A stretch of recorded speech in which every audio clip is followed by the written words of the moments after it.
Hello, Happy Innovators. How are you doing today? I hope that you are doing really good. Well, alrighty then. Enough of that quiet talk. I'm a loudmouth. I'm going to talk loud.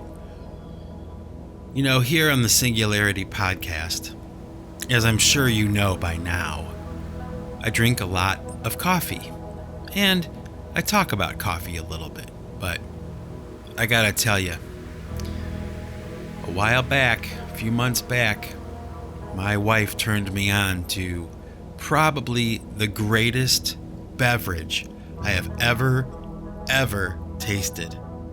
I don't know if you have a Dunkin' Donuts franchise near you. Okay, whatever country you're in. I'm not sure if they're international, okay? But there's a coffee shop here in the United States that is pretty much all over the country. It's a franchise that has been spread all over the country called Dunkin' Donuts, and they serve this drink called an iced coffee mocha swirl regular. That's what you would want to order, and let me tell you, it is the greatest drink I have ever tasted in my life. I mean, each sip is like an odyssey. It is so good. I think I'm addicted.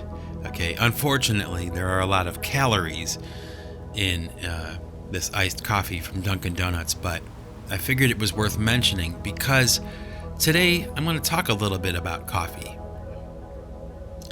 And the meaning of coffee, especially like in American culture, because coffee is really a staple here in the United States. I mean, we probably consume more coffee in the United States than any other country in the world. I mean, I wouldn't be surprised if that were the case. I don't know for sure, okay, but it's pretty much the common drink of choice for Americans in the morning.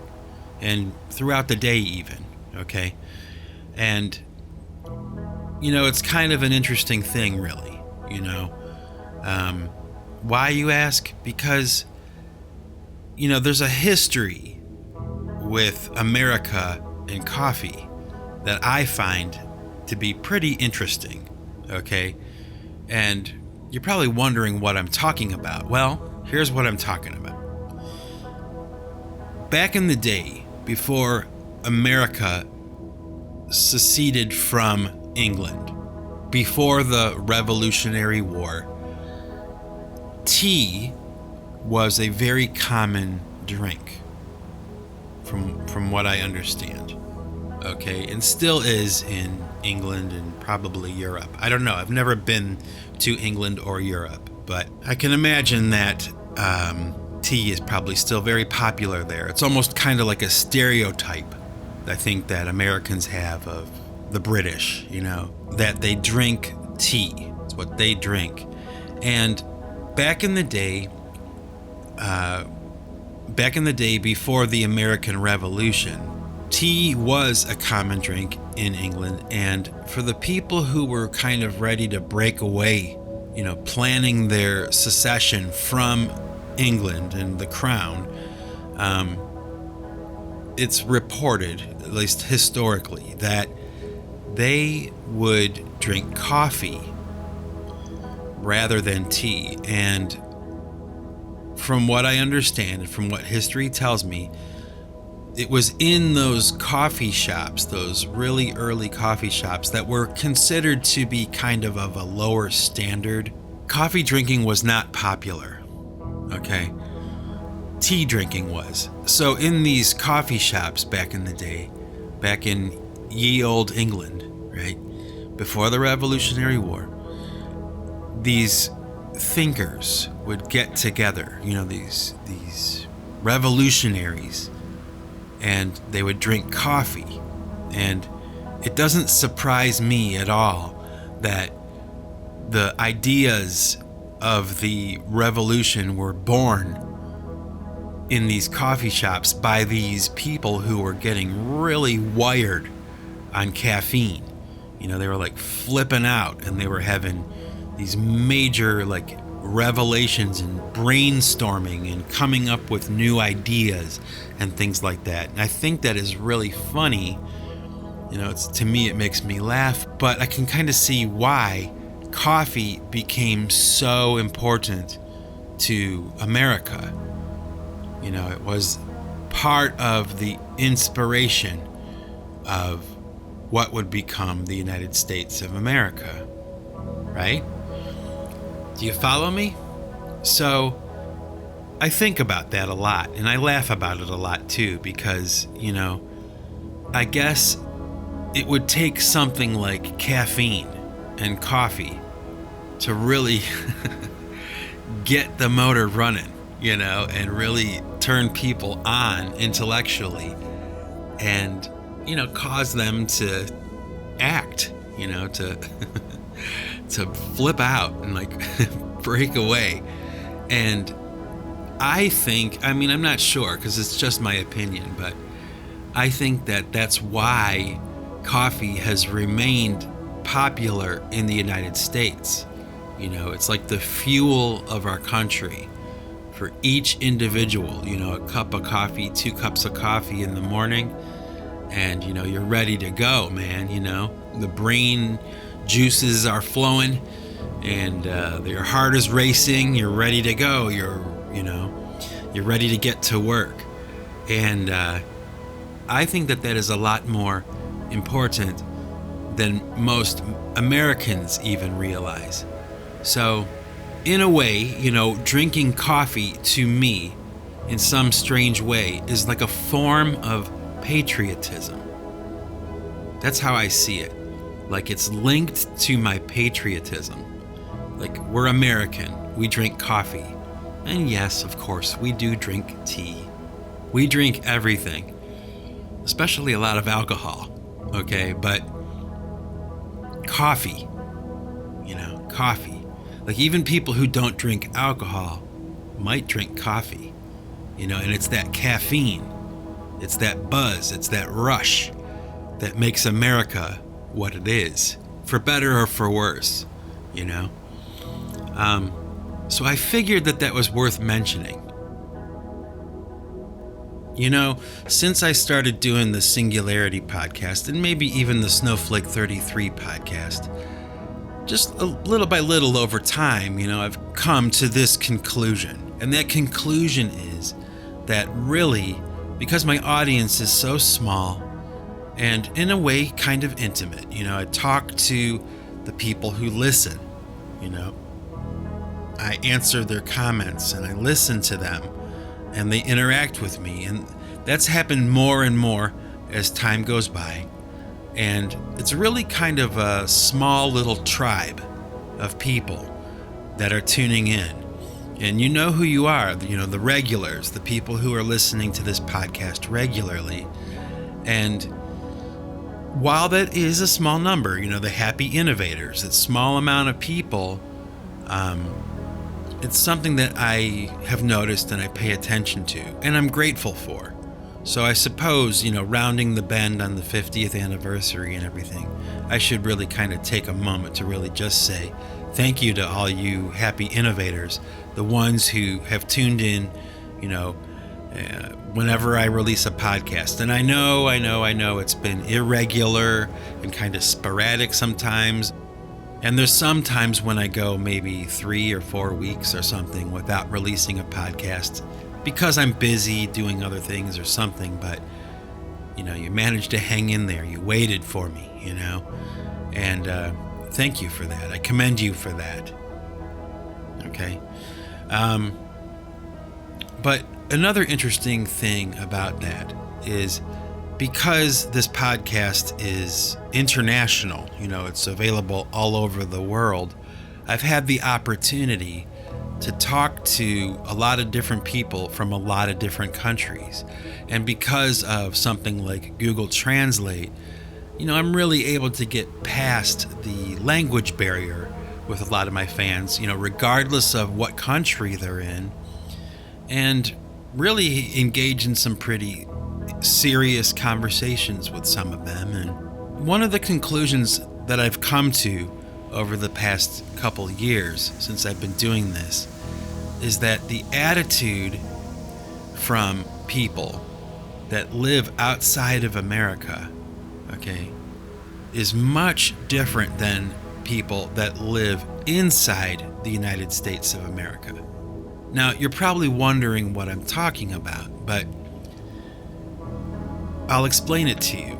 You know, there's a certain way that people conduct themselves, you know, when they're talking with strangers, okay? That when I talk to individuals from other countries outside of the United States, they seem to be a lot more relaxed in their conversation, a lot more understanding and forgiving, and they tend to be a little more playful and joke around a little bit, and maybe even sometimes a little bit weird, you know, to me. But weird is a good thing. Weird isn't a bad thing in my book. Weird is currency here at the Singularity Podcast, especially with my Happy Innovators. You know, you guys, I'll tell you what, if you've managed to find me through the wilderness of podcasts that are available throughout the world at this point,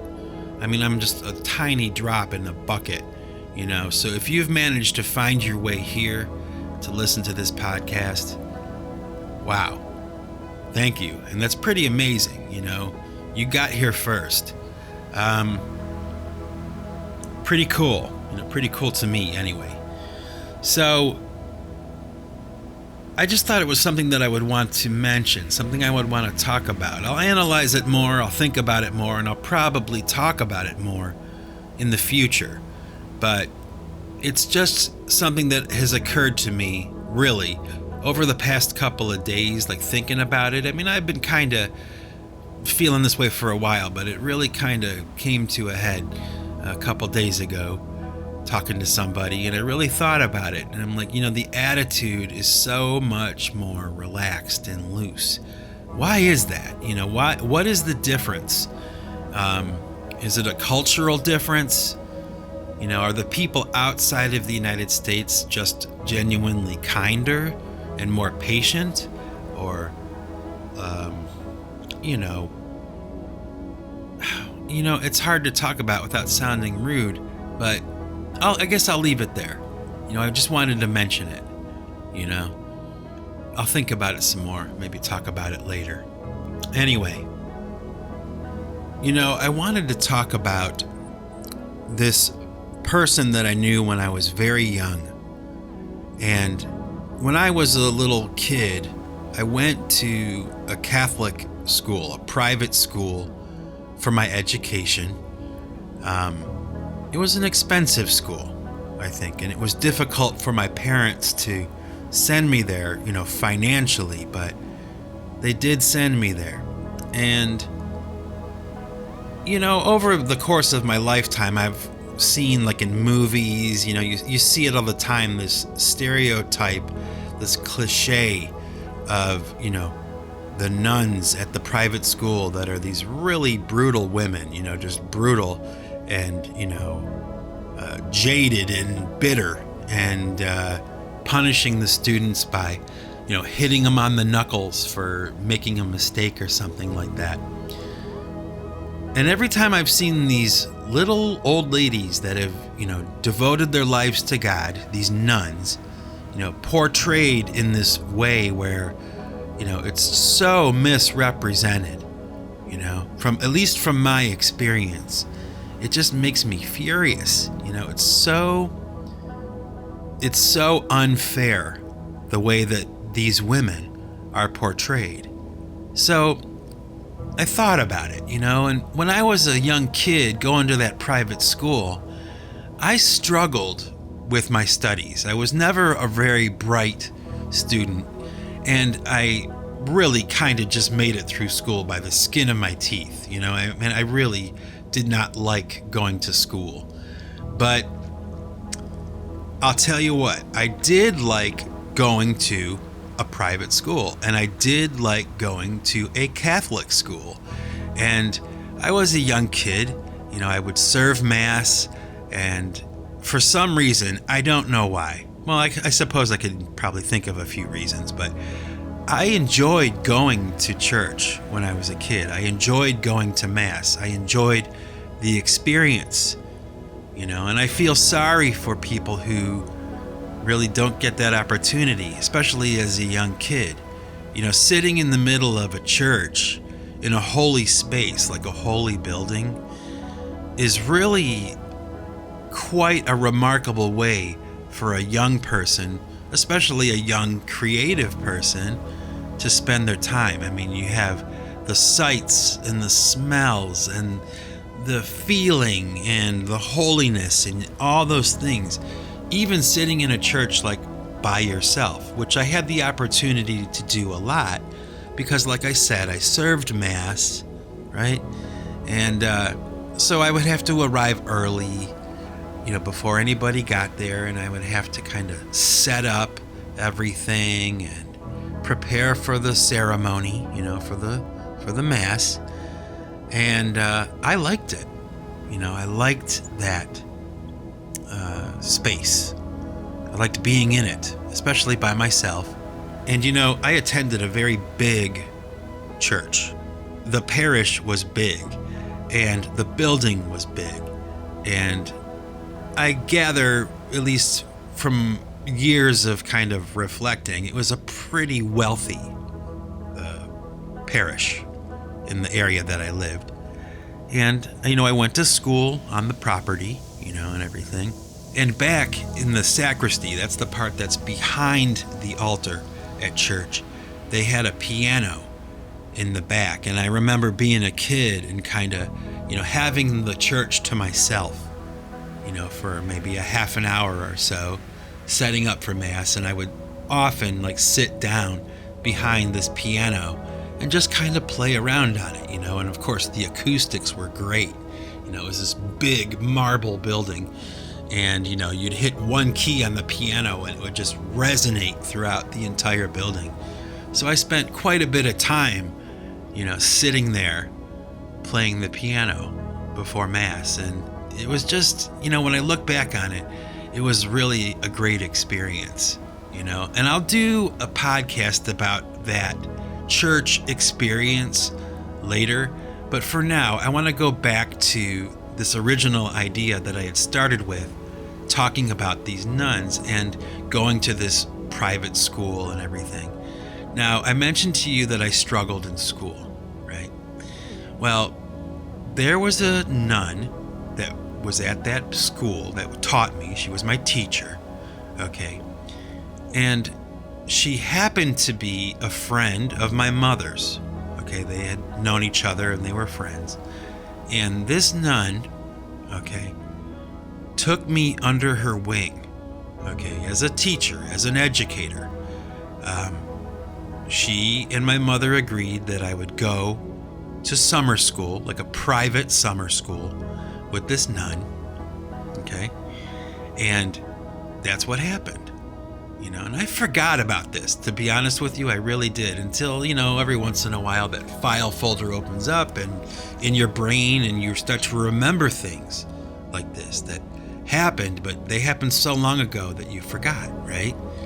Well, really, when I look back on it now, it's really kind of amazing that someone would take that much interest in me, to care about me enough and my education, to teach me math, because that's what she was teaching me, And every other day for maybe 3 weeks in the summer, Sister Mary Thomas, that was her name, Sister Mary Thomas, very nice lady, very, a very progressive nun, I suppose, looking back on it. She wasn't very traditional.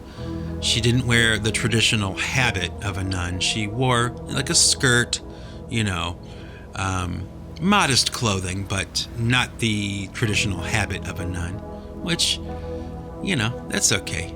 I have my opinions about that kind of thing now, but back in the day, they were trying it out. They wanted to see how that would work. But anyway, I digress.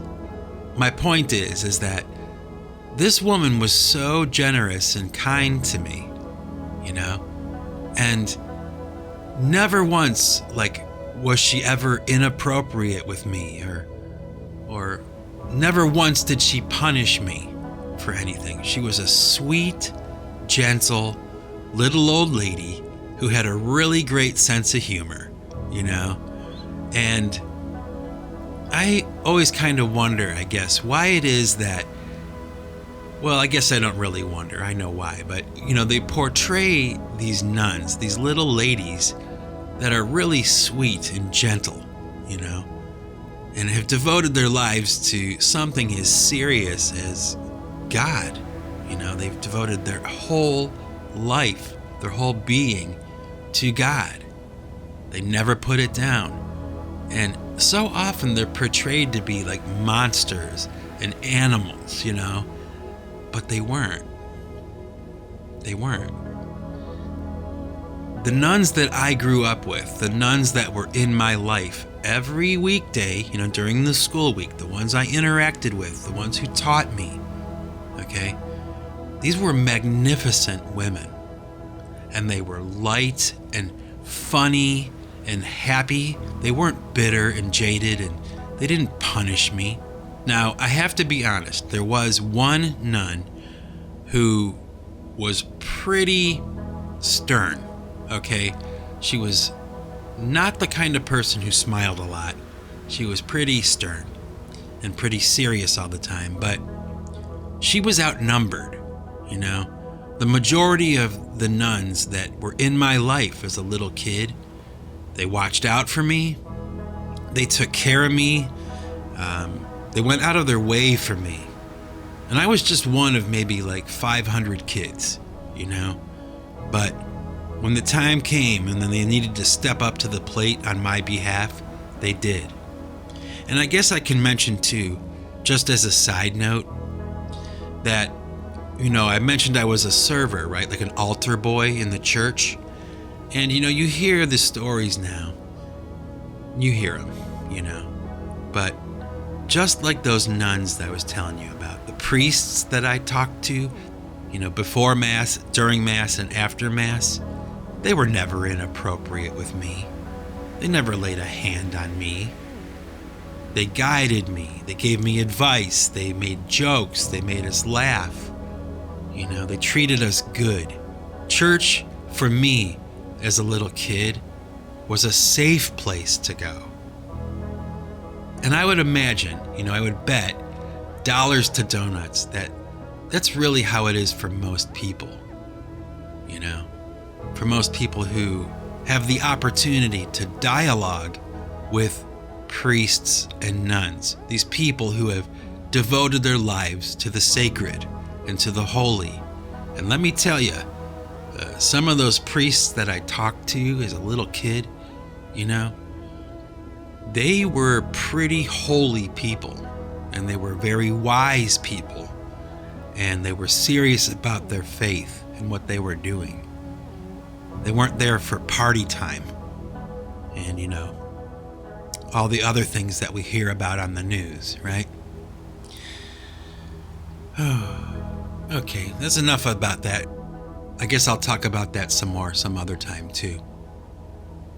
Okay, I'm going to tell you a little story here from my past. It's a little bit weird, a little bit creepy. Okay. Now back in the year 2000 or 2001, I was in that band I had talked about in my previous podcast, the Mort Band. If you're curious as to what I'm talking about, just maybe go back to the Snowflake 33 podcasts, the Fame episodes that I did, and you can hear the story of the Mort Band, the last band I drummed in and performed live with before I decided to become a studio musician, recording myself at home full time. Now, every time I would show up for band practice, all right, I would pull into the parking lot of the building that we rehearsed in. It's a pretty big brick building, had maybe about 30 rooms in it for bands to rent out and rehearse, and we had a pretty good-sized room there.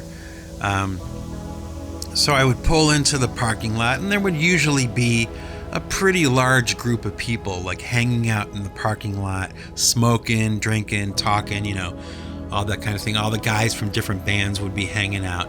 And it was really a cool opportunity for like fellowship with these people that played music, and to talk to them and become friends with them. And everybody was really kind of good to each other, that kind of thing. And the parking lot kind of became like a place for people to congregate in between their rehearsals, It became a hangout. So it was nothing special to, go out into the parking lot and find maybe 20 people or 50 people hanging out in the parking lot, barbecuing, like hanging out, and then they would go and practice or whatever. So I pull into the parking lot this one day, and there's this huge crowd of people, as usual, outside the building. I get out of my car, and it was really strange. Like, the lead singer of my band, maybe a couple of my friends, they introduced me to this guy. And I swear to you, for the life of me, I cannot remember his name. I wish I could remember his name. I know they told me it, but, it was like so quick I didn't even bother, to remember. I just didn't even think about it. You know how that is, right? You get out of the car and people are on you all of a sudden and introducing you or talking to you, and you don't remember everything. Anyway, so I get out of the car and they introduce me to this guy, and I remember he had like a shaved head. Okay, he had no hair. He had glasses. He was a really well-built guy. Like, he looked like he was physically strong and he worked out and everything. And he was not in a band. He was somebody I'd never seen before. But he was kind of like coming at me. Like he was there because of me. That's what it felt like, even though I'd never met him before. And my friends made it a point to introduce me to this guy. So I wasn't quite sure where he was coming from, literally or figuratively. I didn't really know where he was coming from. But, we're hanging out. We're smoking, drinking, talking. Everybody's hanging out. And little by little, the group starts to diminish. People start to retreat to their rehearsal spaces. They start rehearsing, things like that. And me and this guy start talking, okay? And we just start going. And as you probably know by now, I can talk and talk and talk. I will talk all day, and I don't get tired, So we're talking, and we're talking about things that are spiritual, and this guy I didn't know was kind of like challenging me, challenging my spirituality. Okay. And it didn't take me too long to kind of figure out, like, okay, like I get it. I know where you're coming from, and I know why you're here. Okay, so you want to argue with me. You want to debate about God and religion and all those things, right? And we did for quite some time. But eventually, everybody in the parking lot had left, including my bandmates. Okay, and they were in our rehearsal space. I mean, I remember this as clear as crystal, and this is the reason why I'm telling you this story. Okay, I remember it clear as crystal. The guys in my band were up in our practice space, tuning up, and they were kind of yelling through the microphone, like, "Mike, come on, let's practice. Come on, Mike, it's time to practice," like that. And me and this guy are in this really heavy dialogue about God and spirituality and religion and all these things, right? Now, I swear to you, this is exactly what happened. You don't have to believe me because it doesn't matter. It's what happened, right? I'm talking to this guy. We're just like talking, and it's got really intense, okay? And we're just kind of like, our eyes are locked. We're talking. We're engaged. We're doing this. We're talking. We're really into this. And it seemed like everything around us kind of went into like a blur. Okay, like the periphery kind of faded away. Now, it didn't literally fade away, okay? But it just felt like that. It seemed like that. Almost like me and this dude had entered into another space, like another reality, and we didn't. Okay, I'm not making that claim, but it felt like we did. My memory is that way of this event. Okay? But somehow, in the midst of this fervent discussion, argument, whatever you want to call it, this guy extended both of his hands out, like in my direction, right? And just for some reason, I don't know why, just instinctively, it just happened. I grabbed his hands and I turned his arms over to expose like his wrists. And he had scars on his wrist where he had slashed his wrists. He had tried to kill himself, right? And I just held his wrists in my hands and I looked at them and I looked at him and he looked at me and he looked at them and I just kind of said to him, "What is this? What is this?" That's all I said. And this guy started to cry, okay? And it was the weirdest feeling. It was like there was this moment where we were just so engaged in this argument, and then in a split second, bam, just like that, all of a sudden we're in this other space. All of a sudden the conversation changes and it becomes something else. I don't know what it was, but I'll tell you what, it felt supernatural, okay? It felt that way. It felt like something was happening. This is an event. This is something that's happening. But I'm not making any claims here, okay? I'm just telling you what I remember. And so I'm holding his wrists and he starts to cry. And I forget what I said to him, really.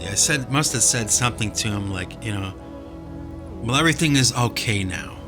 It's okay now, or something. I don't even remember what I said or what we did. I don't remember how it concluded. I'm sorry. I wish I did. I don't remember. It was like it just popped. It just ended. And we were back in reality. And I don't even know if he went to his car. I don't even know what happened. I do know that I made my way up to the practice space. You can hear the guy, "Mike, time to practice. Come on, Mike. Quit talking, Mike. It's time to practice." Right? I can hear that again, and he must have left and I went up to practice and it was just a normal practice. That was it. But I swear that is exactly what happened. I don't know what it meant. I don't know what it was. I just don't. I don't know. But it happened. It was in my life. It happened. And there was this guy. Never saw him before. I never saw him again. Don't know his name. Don't remember much about him other than just that isolated experience. That was it. So, I don't know. Very weird. That actually happened. Wow. What a strange story. Anyway, I think I've talked enough for today. I'll let you off the hook. And with that, this is Mike Bostwick from Pipe Choir Records signing off. And remember, folks, if you want to keep what you've got to give it away. Take it easy.